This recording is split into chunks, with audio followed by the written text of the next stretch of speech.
So we have to start your next chapter, reading skills. What are reading skills? बच्चे वाली light of करो. हाँ, reading skills क्या होते हैं?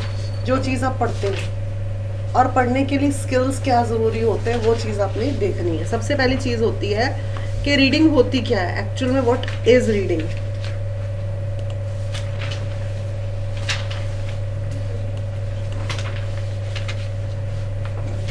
हम लोग अपने दिन की शुरुआत, पुराने ज़माने के लोग मोस्टली न्यूज़पेपर से करते थे. वो पढ़ते थे. वाई?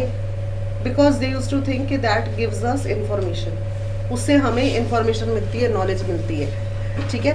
उसके अलावा लेटर्स, बुक्स, मैगजीन्स, वो सब कुछ भी आप लोग पढ़ते हो just to get your information on knowledge. अच्छा, उसके अलावा कोई बैनर हो, बोर्ड हो, ठीक है, बुक्स, इनसे आपको इंफॉर्मेशन और नॉलेज मिलती है. सो कहा जा रहा है the successful any business organisation depends upon the ability of its executive to read and understand material given. और मटेरियल उनको कहाँ से मिलता है? मैन्युअल्स, न्यूज़पेपर्स,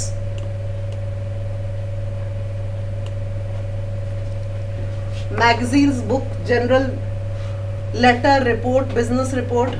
ठीक है. अगर आप जैसे आपका कोई बिजनेस है, आपका कोई काम है, whatever you are doing, अगर आपको ईमेल आपने पढ़ी है, आपको मेल आ रही है, कोई इंपॉर्टेंट मेल आ रही है किसी क्लाइंट की, तो अगर आपने उसको पढ़ के समझ लिया then only you are successful. So you have to be very successful in reading. अगर आपकी रीडिंग अच्छी है तो आप सब कुछ कर सकते हो. उसके अलावा independent reading is a term use for educational setting where students are involve in choosing and reading material, जिसमें होती fiction books, non fiction, magazine and other media. हर तरह का मीडिया आप पढ़ते हो और कई तरह की बुक्स पढ़ते हो, मैगजीन्स पढ़ते हो, नॉवेल्स पढ़ते हो. जब आप छोटे बच्चे थे स्टोरी पढ़ते थे. So that is all known, comes under reading. Now usually independent reading is conducted alongside the ongoing curriculum in the classroom. Independent reading can be tied to assessment and evaluation of remains an activity itself. आपको जो independent आपकी reading है वो क्या होती है? Independent reading जो आप करते हो वो आपकी क्लासरूम के अलावा भी होती है. जो बुक्स पढ़ रहे हो, मैगजीन्स पढ़ रहे हो, नॉवेल्स पढ़ रहे हो, लेटर्स पढ़ रहे हो, ईमेल्स पढ़ रहे हो. ठीक है. और उसके अलावा आपने जो असाइनमेंट बनानी है, आप लोगों को पता है आपके एलपीयू की असाइनमेंट्स आ रही हैं. ठीक है. असेसमेंट के लिए आपने असाइनमेंट बनानी है, वो सब कुछ रीडिंग मटेरियल के अंदर आता है. नाउ हमने सबसे बड़ी चीज़ देखनी कि व्हाट इज रीडिंग. सबसे पहली बात है रीडिंग होती क्या है. Reading is a dynamic process in which the reader interacts with the text to construct meaning and constructing meaning to readers ability to achieve prior knowledge, use reading strategies and adopt reading situation. Reading क्या होती क्या है? हमारी यही होती कि हमने जो कुछ पढ़ा है, हमारे पास रिटन मटीरियल है, उसको हम रीड करें, उसको हम समझें और अपने वर्ड्स में उसको इंटरप्रेट करें. सो देखा जाए तो definition of reading as a dynamic interactive process means that a good reader is no longer defined to one as who demonstrate mastery or a series of isolated skills, but rather as a person who can apply reading strategies independently and flexibly. मतलब यही हुआ कि आपकी सिर्फ reading यही नहीं है कि आपने हाँ जी हमने बस ऐसे ऐसे से कुछ पढ़ लिया, but we have to apply it. जो कुछ हमने पढ़ा है, हमने उसको समझा है, हमने उसको अप्लाई भी करना है कहीं ना कहीं जहाँ भी उसकी हमें ज़रूरत है. उसके अलावा हमारे रीडिंग के ऑब्जेक्टिव्स होते हैं. रीडिंग के ऑब्जेक्टिव्स क्या होते हैं? It involves reading novel, short story, poem, play, ऐसे. नॉवेल्स पढ़े अपने बचपन में, शॉर्ट स्टोरी पढ़ी है, इवन जब आप बिल्कुल छोटे थे तो पोएम्स होती थी. तो वो सब कुछ हमारे लिटरली एक्सपीरियंस के लिए. What is literally experience? Literature, जो कुछ हम बचपन में इवन पढ़ते हैं. It requires exploration of human condition and interplay among events, emotion and possibility.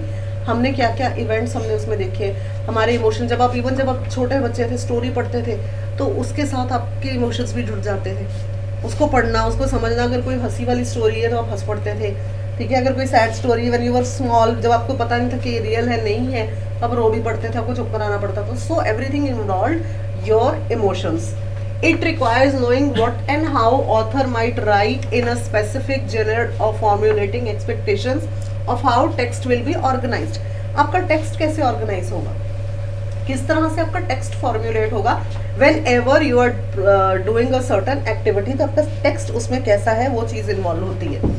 It involves looking for how author explores the uncover experience.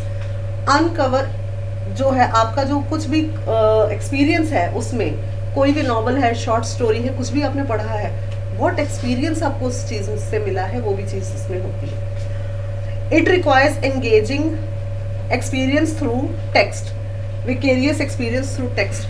जो कुछ भी आपने टेक्स्ट में पढ़ा है, जो कुछ आपकी बुक में है, उससे आपको एक्सपीरियंस भी मिलता है. Next is reading for information.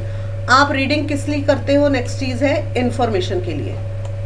क्या क्या इंफॉर्मेशन आपको मिलती है? It involves reading articles in magazine, newspaper, chapter on text book, entries of business encyclopedias and catalogue entire book on a particular topic. जैसे आपकी ये बुक है, कम्युनिकेशन स्किल्स की बुक है, आपके सब्जेक्ट रिलेटेड बाकी भी आपकी कई बुक्स हैं, तो किस लिए पढ़ रहे हो?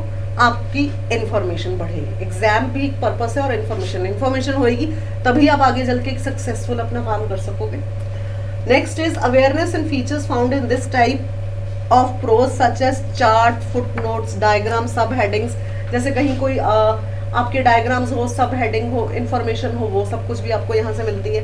It requires obtaining general information, that is scanning a magazine article और obtaining information for a resource project. पूरा आप एक मैगजीन पढ़ रहे हो या कोई न्यूज़पेपर आर्टिकल पढ़ रहे हो, किस लिए पढ़ रहे हो? Naturally for your information. और अगर आप कोई रिसर्च प्रोजेक्ट ले रहे हो, जैसे मैंने आपको एक रिसर्च बताई थी, रिसर्च अलग अलग मैगजीन्स, अलग अलग जर्नल्स, अलग अलग दूसरे रिसर्चर्स के रिसर्च पेपर्स पढ़ने पड़ते हैं to conduct a research. Next is reading to perform a task. अगर आपने कोई टास्क परफॉर्म करनी है तो उसके लिए रीडिंग में क्या क्या जरूरी होता है? It involves reading document such as a bus, train schedule, direction for games, classroom and laboratory procedures. ठीक है, जैसे आपने कोई टास्क करनी है, फॉर एग्जाम्पल आपने क्या कहीं जाना है, ठीक है, आपने कहीं जाना है, फास्ट बस आगे आगे हो जाओ, don't leave even one seat.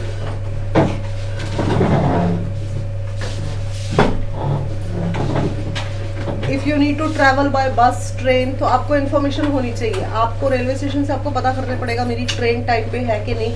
बस में अगर आपने जाना है तो नेचुरली आपको बस का टाइम टेबल पता होना चाहिए. उसके अलावा कहीं पे आपने कोई लेबोरेटरी प्रोसीजर्स, अगर आप कोई मेडिकल के स्टूडेंट हो, लेबोरेटरी प्रोसीजर्स तो वो आपको पढ़ने आने चाहिए.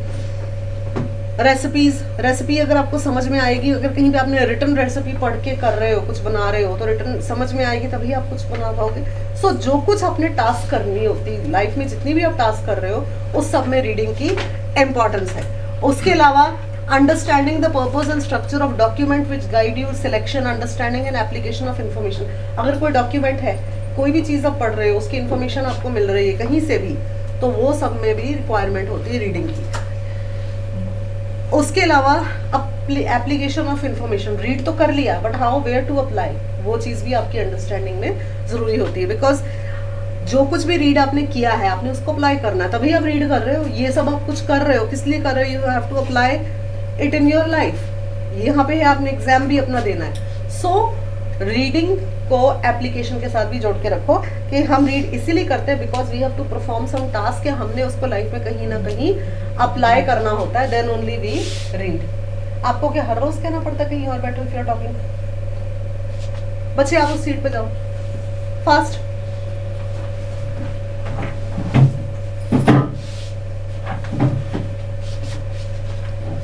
Now what are the factors which affect the reading skills? सबसे पहली चीज होती है एजुकेशनल बैकग्राउंड. ये सबसे बड़ा फैक्टर होता है जो कि रीडिंग स्किल्स के ऊपर डिपेंड करता है. A well educated person may have higher reading efficiency than who is literally. What is literally? कई बार हम कहते हैं कि ये पर्सन लिटरेट है और एक पर्सन एजुकेटेड है. डिफरेंस क्या होता है? लिटरेट एंड एजुकेटेड, ये दो अलग चीजें होती हैं. It's not the same. Literate होता है जो कोई लिख पढ़ सकता है, that person who can read and right, and educated होता है जो अप्लाई भी करता है, ठीक है। और मोस्टली जो हायर लेवल एजुकेशन होती है और लिटरेट मतलब चिट्ठी पत्र पढ़ ले, वो तो 5वीं 6वीं वाला इंसान भी चिट्ठी पत्र पढ़ लेता है, but you can't call him an educated person, difference होता है। So educational background, a well-educated person have a higher reading efficiency than who is a literate. जो literate जो सिर्फ चिट्ठी पत्र पढ़ सकता है वो इतना फास्ट नहीं पढ़ सकता जितना फास्ट आप लोग पढ़ सकते हो, जो कि ज़्यादा हायर एजुकेशन ले चुके हो। Next is physical capability.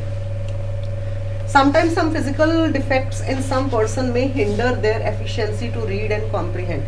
कई लोग जैसे कि हम कहते हैं स्पेशल चिल्ड्रन जो होते हैं, जो नहीं उनकी अंडरस्टैंडिंग इतनी बुद्धि इतनी फास्ट नहीं होती है, तो उन लोगों को कोई फिजिकल डिफेक्ट होता है, इसीलिए वो लोग इतनी फास्ट नहीं पढ़ सकते, क्योंकि वो लोग इतना उनको कॉम्प्रीहेंशन में यानी कि समझने में प्रॉब्लम होती है। जो स्पेशल चिल्ड्रन होते हैं जिनको कि प्रॉब्लम होती है, मेंटल प्रॉब्लम्स होती हैं, तो उनको समझने में दिक्कत होती है। Next is mental capability.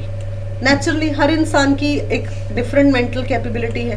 किसी इंसान की मेंटल कैपेबिलिटी ज़्यादा है, जो कि एकदम से पढ़ के समझ के कॉम्प्रीहेंड कर लेता है। कईयों की स्लो होती है, जिनको एक एक वर्ड को पढ़ के समझने में बहुत ज़्यादा टाइम लगता है, तो अंडरस्टैंडिंग उनकी स्लो होती है, मेंटल कैपेबिलिटी पे होती है। कई लोग माइंड के बहुत शार्प होते हैं, थोड़ा सा पढ़ा और उसको अपने वर्ड्स में 1 मिनट में भी कन्वर्ट कर सकते हैं। और कई लोग होते हैं जिनकी मेंटल कैपेबिलिटी इतनी शार्प नहीं होती है, उनको बहुत टाइम लगता है उस चीज़ को समझने में। So it all depends upon your mental capability. तो ये भी एक फैक्टर होता है टुवर्ड्स अफेक्टिंग रीडिंग स्किल्स। दूसरा होता है इंटरेस्ट। अगर किसी को इंटरेस्ट है पढ़ने में कोई पर्टिकुलर चीज, तभी वो पढ़ेगा, अगर इंटरेस्ट नहीं है वो नहीं पढ़ेगा। Last is practice. Yes, reading speed is a by product of practice and time spend on reading. जो लोग हर रोज रीड करते हैं, बिकॉज ये कहावत भी है, आप लोगों ने बचपन में सुनी होगी, practice makes a man perfect. ये आपने बचपन में सुनी होगी, you have to read and read and read and reread. जितना आप पढ़ोगे, आपकी प्रैक्टिस होगी, आपकी उतनी ही अंडरस्टैंडिंग स्किल्स शार्प होंगी। Next is what are the components of reading skills.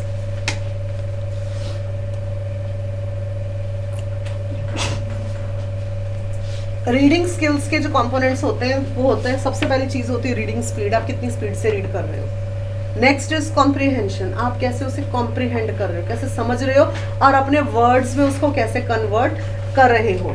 And retention, कितना आप रिटेन करके रख सकते हो, कितनी आपकी मेमोरी शार्प है कि जो कुछ आपने पढ़ा समझा और उसको याद भी रख सको। तो ये सबसे ज़्यादा 3 इंपॉर्टेंट कंपोनेंट्स होते हैं टुवर्ड्स योर रीडिंग स्किल, कि आप सबसे पहली चीज़ है कि आप उसको कितनी स्पीड से रीड कर रहे हो, आप उसे कैसे कॉम्प्रीहेंड कर रहे हो, समझ रहे हो, और फिर उसको कैसे रिटेन कर रहे हो।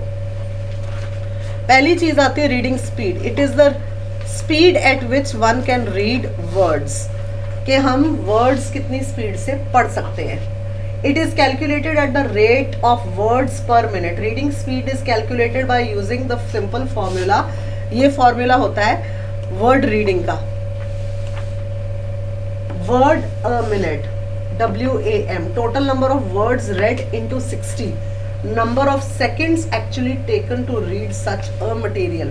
1 मिनट कितने सेकेंड्स का होता है? 60। सो वर्ड पर मिनट कैलकुलेशन ऐसे होती इनटू 60, कि हम 1 मिनट में कितने वर्ड्स रीड कर सकें। This is the calculation of reading. Next is an example, या पढ़ सकते हो। On the basis of reading speed, we may classify various kinds of reading into 4 categories. सबसे पहली कैटेगरी होती है केयरफुल रीडिंग। ये सबसे स्लो होती है, कि एक थोड़ा थोड़ा थोड़ा जैसे पढ़े। It is the slowest kind of reading. In this reading the speed varies between 50 to 350 words per minute. This reading is popularly used for analysis, problem solving, proofreading and accuracy checking. ठीक है, specially जब checking करते हैं तो teachers हैं, suppose करो आपके exams होते हैं, आपके एग्जाम्स का बंडल अलग अलग टीचर्स को मिलेगा जो यूनिवर्सिटी की चेकिंग्स में इन्वॉल्व होते हैं रीड, चेक करने को। सपोज करो वो घूम फिर के पेपर मेरे पास ही आ जाए, मुझे तो नहीं पता, तो रोल नंबर से ही देखूंगी। अब यहाँ पे तो मैं ऐसे रीड करूंगी, पर जब अगर यूनिवर्सिटी के एग्जाम चेक करने होते, पेपर का बंडल मिलता है, वो हम एक एक वर्ड बहुत एक्यूरेटली पढ़ना पड़ता है कि बच्चे ने क्या लिखा उसको समझना पड़ता है। Then only we have to calculate it. Analysis, problem solving, proofreading and accuracy checking.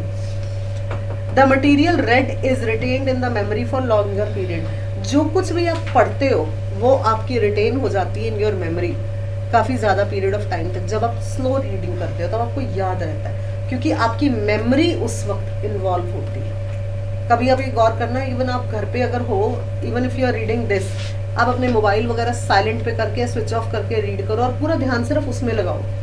You will understand it much better. आपके पास रिटेन वो रहेगा आपका मटीरियल जो आपने पढ़ा है। Next is rapid reading.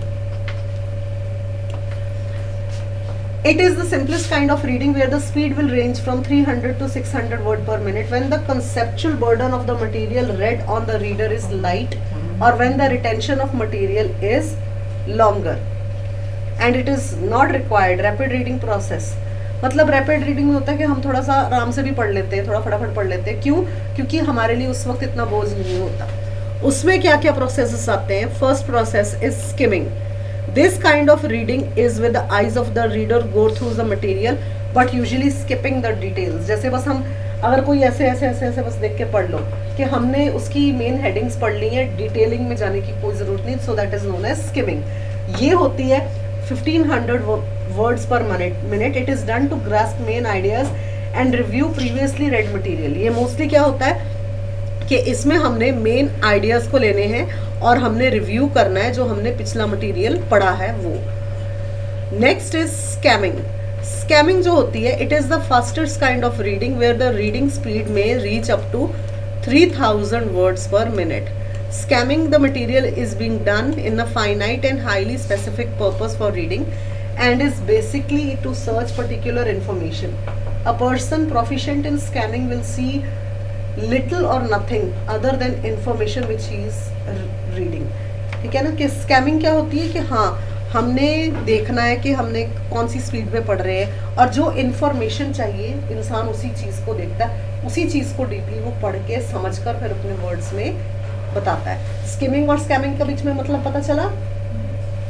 Next is, अब ये आप खुद देख सकते हो कि types of reading based on the speed. Types of reading, nature of reading and reading speed. Careful reading में रैपिड रीडिंग, स्किमिंग, स्कैमिंग, कैसे कैसे इनकी रीडिंग स्पीड होती है। नेचर ऑफ रीडिंग, अगर केयरफुल रीडिंग है, कॉम्प्लेक्स रीडिंग है, simple reading, main ideas, skimming में मेन आइडियाज और स्कैनिंग में सर्च फॉर स्पेसिफिक फैक्ट्स। अगर हमने कोई स्पेसिफिक फैक्ट पढ़ना है कि हमने किसी स्पेसिफिक चीज़ को हमने पढ़ रहे हैं तब हमने स्कैमिंग करनी पड़ती है। नेक्स्ट इज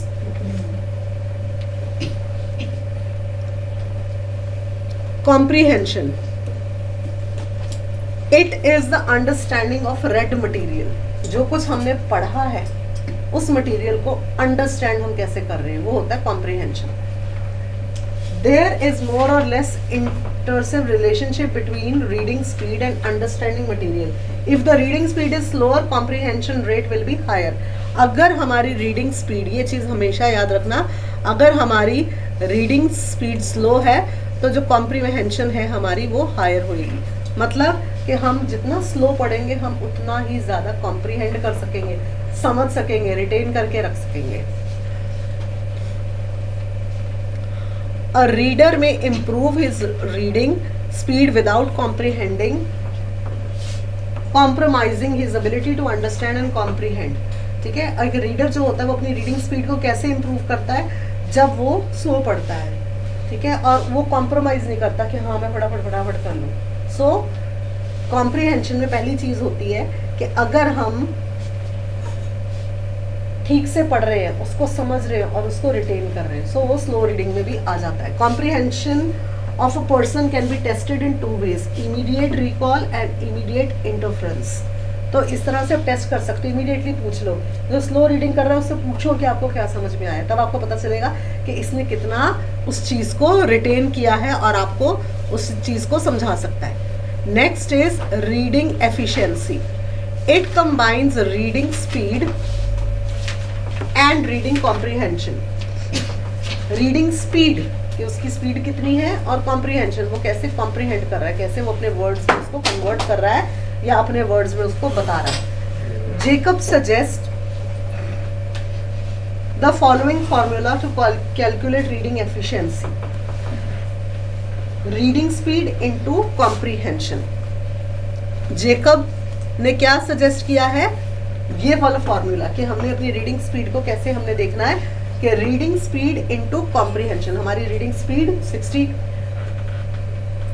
सेकंड्स के हिसाब से, कि 60 सेकंड्स पर वर्ड के हिसाब से हमने कितना पढ़ा है, एंड इनटू कॉम्प्रीहेंशन कि हम उसको कितना कॉम्प्रीहेंड कर सकें. ठीक है.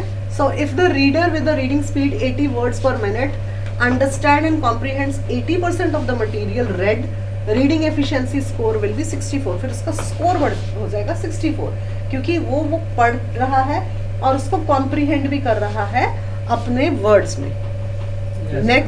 Next is retention. Retention क्या होता है? Retention होता है it refers to the ability to recall the read material after a lapse of time. Lapse of time क्या होता है?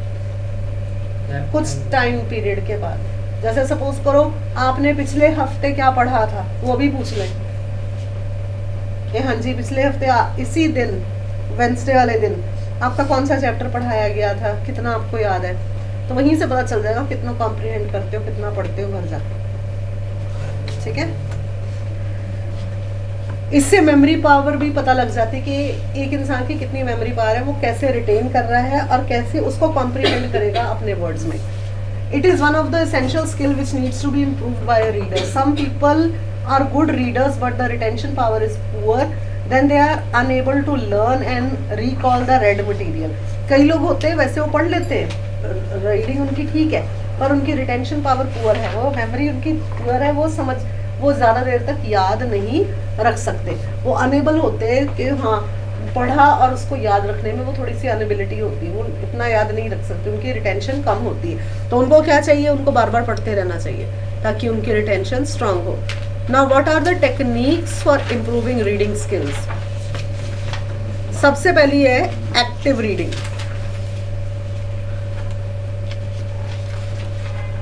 एक्टिव रीडिंग क्या होती है? Reading should be done in an active process by involving the mind with the body. If a person reads passively and his comprehension will be lowest, this passive effort of reading material will waste his time and energy. सबसे पहली चीज़ है मेरे हिसाब से तो active reading में तो ध्यान लगा के रखना.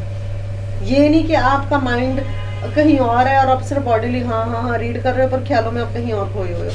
So your mind and body should be actively involved in what you are reading. Then only you will be able to comprehend it and even retain it in your memory. So जो कुछ आपने पढ़ा है उसको comprehend भी आप कर सको, आपका mind और body level आप active readers हो ताकि आप retain करके रख सको, आप comprehend कर सको in your own words. Next is selection of appropriate reading type. Whether the material needs to be read carefully, normally skimmed or scanned. This decision should be made before reading the material. If one has to read an office order carefully, the person will have to first scan the material unless he wants to efforts wasted. Similarly, a reader reads carefully 200-page journal when skimming would have been served the purpose very well. It has ended up of losing the time process. अगर आपने suppose करो you are manager in a company, आपको कोई official order आया जो आपने read करके सब बाकी वर्कर्स को बताना है, so you will have to read it very carefully. क्योंकि अगर आपसे कोई वर्ड स्किप हुआ या कोई ऑर्डर स्किप हुए तो बाद में you will be held responsible क्योंकि ड्यूटी आपकी लगी थी सबको पढ़ के सुनाने में. सो इसमें आपको पूरी तरह से स्कैन करके पढ़ना पड़ेगा कि यस इन्फॉर्मेशन हमने क्या दे दी है. Next is setting realistic time schedule. Time schedule सही होना चाहिए. If a reader sets a conservative time schedule for reading material, he will not be able to achieve his target. On the other hand, if the reader keeps more than the required time, there will be wastage of time as the reader does not require the allotted time. So valuable time resource for reading होना चाहिए कि हाँ आपको पता होना चाहिए मैंने इतनी देर में इतनी चीज़ पढ़नी है. ये नहीं कि आप टाइम लिमिट क्रॉस कर जाओ या टाइम लिमिट से कम में पढ़ो. So you should set up a time limit कि by this time limit I will have to finish this much of reading. Next is concentration on content and speed. आपकी concentration कैसी होनी चाहिए? अगर आपकी कॉन्सेंट्रेशन है तभी आप उस मटेरियल को समझ सकोगे. For concentration mind has to ignore all other things and surrounding. Physical environment like seating place fan light etcetera should be conductive for better conversation. क्योंकि अगर आपकी कॉन्सेंट्रेशन भंग हुई तो आपकी रीडिंग स्किल भी उसी वक्त चली जाती है. सो राइट, जहाँ पे आप बैठ के पढ़ रहे हो एनवायरनमेंट सही होना चाहिए, शोर नहीं होना चाहिए, जो डिस्ट्रैक्शंस है स्पेशली फोन वो दूर होना चाहिए, फिर ही आपका ध्यान लगेगा inside your reading. Next is keep your eyes moving. हाँ, अपनी आईज मूव करते रहो इन द रीडिंग प्रोसेस. ये नहीं कि आप देख रहे हो कहीं पे कहीं और खो जाओ. No, your eyes should keep on moving in between the text, in between lines. अच्छी तरह स्कैमिंग करो सभी लाइन्स को, सो दैट आपकी रिटेंशन में वो चीज आती रहे. क्योंकि eyes make a point fixation which encompasses a number of words for the duration for the 1/4 second. From left to right reading fixation is focused on the left side of symbols. क्योंकि आप कैसे पढ़ते हो, यहाँ से यहाँ ना, left से राइट पढ़ते हो कि राइट से लेफ्ट पढ़ते हो? सो आप लोग लेफ्ट से राइट पढ़ते हो. तो आप पढ़ते हो, आपको सिंबल्स, जो सिंबल है, अगर कोई इसमें सिंबल आ गया, कोई डायग्राम आ गया, तो जहाँ जहाँ आपकी आई मूवमेंट होनी चाहिए वहीं पे होनी चाहिए, ताकि आप उसको केयरफुली समझ सको, उसको अंडरस्टैंड कर सको. अगर कोई डायग्राम समझ रहा है तो उसको समझ सको. After each fixation the reader jumps forward to the next fixation. एक जगह पढ़ लिया, वहाँ पे फिक्स हो गया, ध्यान लग गया, पूरा पढ़ के फिर उसके बाद next. The matter is transfer from eyes to the brain during jumps. Yes of course, जो मैटर है, जो कुछ आप पढ़ रहे हो, ठीक है, वो आईज से ब्रेन की तरफ जंप होती है. जैसे जैसे आपका ध्यान आगे आगे होता जाएगा, ये पढ़ लिया, आईज से पढ़ा, वो ब्रेन में गया, फिर नेक्स्ट पढ़ा, वो ब्रेन में गया. So your eyes will read everything. Who is talking? Eyes से आप पढ़ोगे और from the eyes it will go directly to the brain. Next is reinforcing acts like a regression that can actually improve reading performance. जब आप reinforce करते हो, दोबारा से उसको पढ़ते हो, एक तो होता है फोर्स इन्फोर्स करना, एक बार रीइंफोर्स मीन्स दोबारा से. जब आप दोबारा से पढ़ते हो, reinforce acts like a regression, एक रिग्रेशन की तरह, ताकि एक बार पढ़ लिया आपको होगा हाँ ये मैंने पहले भी पढ़ा है. क्यों जब आप बोलते हो मैंने पहले भी पढ़ा है? क्योंकि वो ऑलरेडी एक बार आपकी माइंड में गया है. जब आप रीइंफोर्स करते हो तो वो रिग्रेशन की तरह जाता है दोबारा, और फिर आपकी अंडरस्टैंडिंग और भी ज्यादा क्लियर होती है. Regression and movement in which the eyes move rapidly back from one point to the fixation to the left point. एक तरफ पढ़ लिया, फिर से वही होता है, लेफ्ट टू राइट पढ़ रहे हैं. फिर हमारी ये कभी भी देखना कि आपने पहली बार जहाँ से पढ़ा ना, दोबारा ध्यान हमेशा उस पेज पे जाता है, तो दोबारा से आप वहीं से पढ़ोगे, ताकि आपकी रिटेंशन भी वहीं वहीं, क्योंकि आपका माइंड और आईज एक साथ मूवमेंट में थे. You read it from your eyes, then it went to your brain. So दोबारा जब आप पढ़ोगे, रीइंफोर्स करोगे, तो वहीं पे आपका ध्यान दोबारा जाएगा. The wider the span of symbol and fixation, the shorter will be the duration of fixation, jump and return. जितना ज्यादा गैप होगा, जो आपने सिंबल पढ़ा, ठीक है, फिर नेक्स्ट पेज पे आपने कोई और डायग्राम पढ़ा, जितना पहले ध्यान गया था उतना ही दोबारा, क्योंकि शॉर्टर ड्यूरेशन ऑफ फिक्सेशन. पहली बार तो आपने पढ़ लिया था, अच्छी तरह उस डायग्राम को समझ लिया था. जब नेक्स्ट टाइम पढ़ोगे, ठीक है, जितना ज्यादा पहले गैप था अब शॉर्ट होता जाएगा, क्योंकि आप पहले एक बार पढ़ चुके हो. पहले जब आपने एक बार पढ़ लिया तो आपको पता होगा, पहले से ही पता होता है. जब आप कोई मूवी भी देखते हो, आपको पहले ही पता होता है क्या आना है जब दोबारा देखते हो, ठीक है. तो आपका माइंड वो पहले से ही रिटेन करके रखा होता है. Same is with the reading. जब आपने पढ़ा, कोई डायग्राम है, कोई सिंबल है, जब पहली बार आपने डायग्राम देखा, सिंबल देखा, तब आपने पूरे ध्यान से, अच्छा यहाँ पे ये एरो, अब आगे सर्कल बना हुआ है, रेक्टेंगुलर बना हुआ है, a² + b², ठीक है. ये जब आप नेक्स्ट टाइम करोगे, तब आपको पहले से ही पढ़ा होगा, तब आपकी आईज जल्दी रोल होगी फॉर द नेक्स्ट. क्यों? क्योंकि पहले आप एक बार कर चुके हो, तब इतना ध्यान नहीं, तब आपने बिल्कुल, तब क्योंकि पहले से मेमोरी ने बोलना है मैं कर चुकी हूँ. Next is unnecessary regression and breaks are to be avoided in eye movement. If a particular word or phrase is not clear, subsequent material will be read for clarification.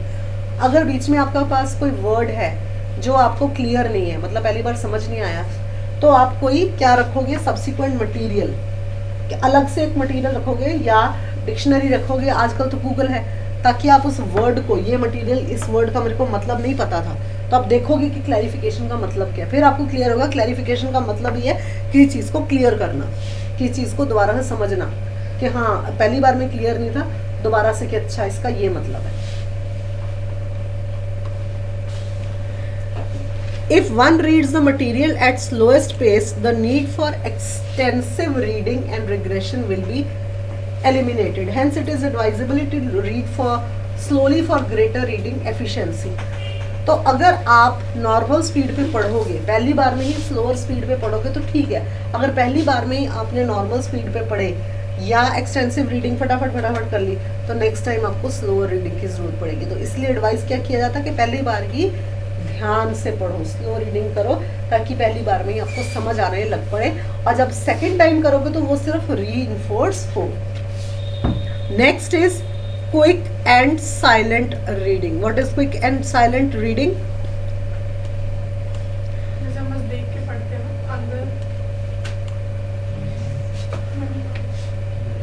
Silent reading will be faster than oral reading speed. In case of oral reading, the throat muscles, tongue and lips work on the movement of reader, consume more time. When the matter is read silently, reader forgets about pronunciation, movement and use of vocal sound. Silent reading होता है चुपचाप, बिल्कुल चुप होकर, बिना मुंह use किए पढ़ना. Then you are reading with your eyes and brain. But when you are doing vocal reading, जब आप बोलकर रीड कर रहे हो, तो उसमें आपका माउथ, आपकी फेशियल मसल्स, थ्रोट मसल्स, वो भी यूज होती। सो साइलेंट रीडिंग हमेशा शुरू से कहा जाता है कि वो बेस्ट मेथड है, क्योंकि उसमें सिर्फ आपकी आईज और ब्रेन यूज हो रहे हैं, क्योंकि मेन काम किसका है, ब्रेन का ही। Next is preview and review the material. Preview is like the act of taking prior view of the work, and review takes a look after the work is over. Both preview क्या होता है, पहले क्या होता है, prior view, कि पहले ही हमने देख लिया, जो चैप्टर का नहीं पता पहले हमने एक बार पढ़ लिया, और रिव्यू क्या होता है, दोबारा से उसको पढ़ना। सो प्रीव्यू और रिव्यू दोनों चीज़ों की बहुत ज़रूरत होती है इन रीडिंग। सबसे पहले होती है प्रायर रीडिंग, कि हमने पहले पढ़ लिया है, that is preview, and then review, कि हमने दोबारा से उसको री रीड किया है। ठीक है। In the same way review is careful reading material helps the reader to reinforce learning. वही बात कि प्रीव्यू क्या था, पहली बार हमने पढ़ा, उसको पूरा देख लिया क्या है, और रिव्यू कि हमने दोबारा उस चीज़ को रिवाइज किया कि हमने क्या पढ़ा है। Read in logical block of words. If a reader gets a greater opportunity to read material which is divided in logical phrases, he can read efficiently. In such material, reader gets the advantage of seeing several words in one eye span of fixation. If the reading material contains a series of unrelated words divided by comma, the reading efficiency will be lower. For better reading efficiency, reading material is to be read in logical blocks of words. कौन से होते हैं logical blocks of words?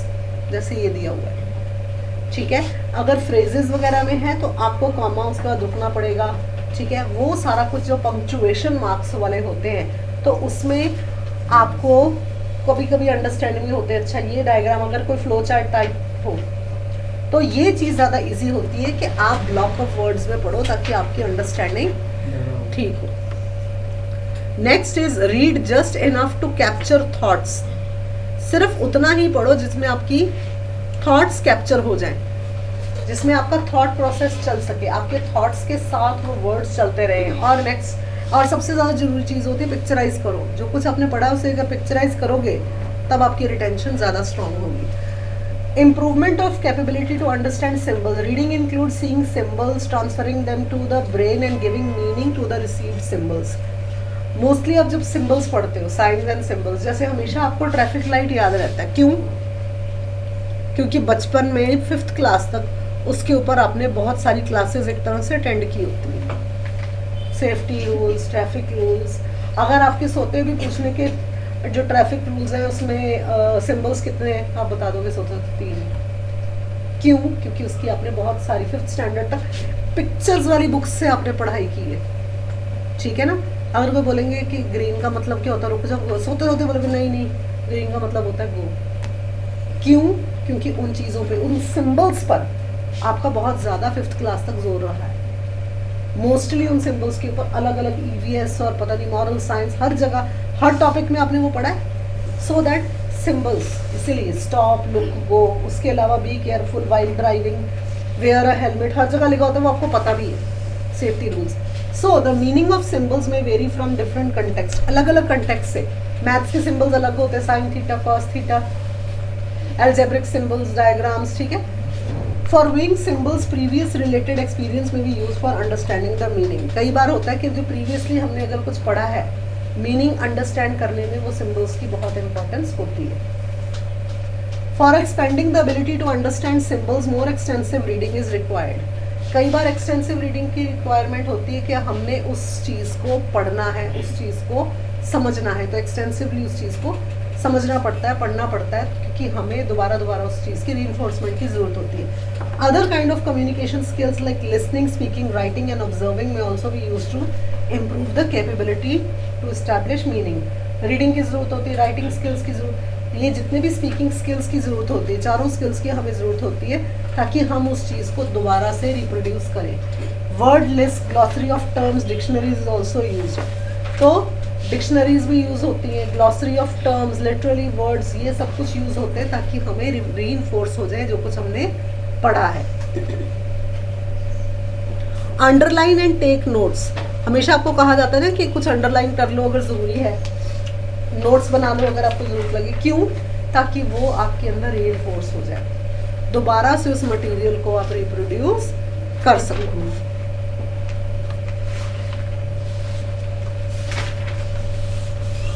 अब guidelines है effective reading की। सबसे पहली चीज़ है define purpose. The objective of reading should be very specific. जो ऑब्जेक्टिव होता है रीडिंग का वो बहुत स्पेसिफिक होना चाहिए। The reader should be clear in defining the purpose of material to be read. Reader को पता होना चाहिए जो मैं मटेरियल पढ़ रहा हूँ वो किस लिए पढ़ रहा हूँ। Next is clarity about environment. Every reader has to understand clearly the environment in which he has to operate. Careful understanding of internal as well as external environment will facilitate the reader to improve his efficiency. कौन से environment में पढ़ रहा है, किसके संदर्भ में पढ़ रहा है, क्यों पढ़ रहा है, वो सब भी बहुत ज़रूरी है। आपको पता होना चाहिए क्यों पढ़ रहे हो, कुछ भी किस लिए पढ़ रहे हो, क्या करना है, और किस environment में पढ़ रहे हो, आपका आसपास का माहौल कैसा है जब आप पढ़ रहे हो। Identify reading channel. कौन सा रीडिंग चैनल है, किस माध्यम से पढ़ रहे हो, न्यूज़पेपर, ब्रोशर्स, बुक्स, हाँ ऑनलाइन, कौन से माध्यम से आप पढ़ रहे हो, आपका रीडिंग चैनल कौन सा है। Next is control interference. Reader should control all potential and actual reference interference of people and environment. This include sources of noise, disturbance, physical settings.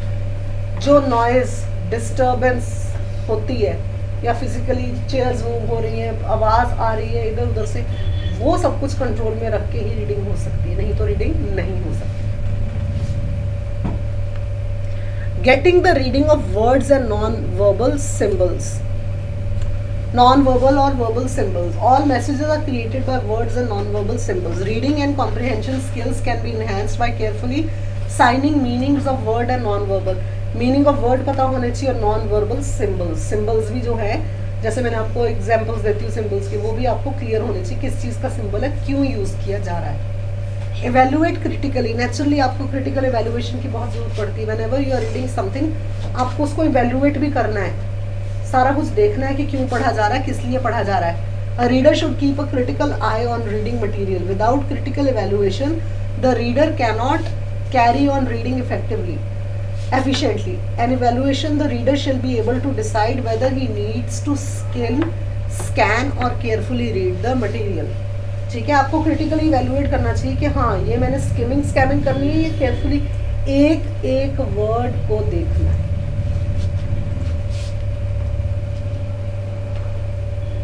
Next is reading का मॉडल है PSQ5R model. ये कौन सा होता है, इसमें होते हैं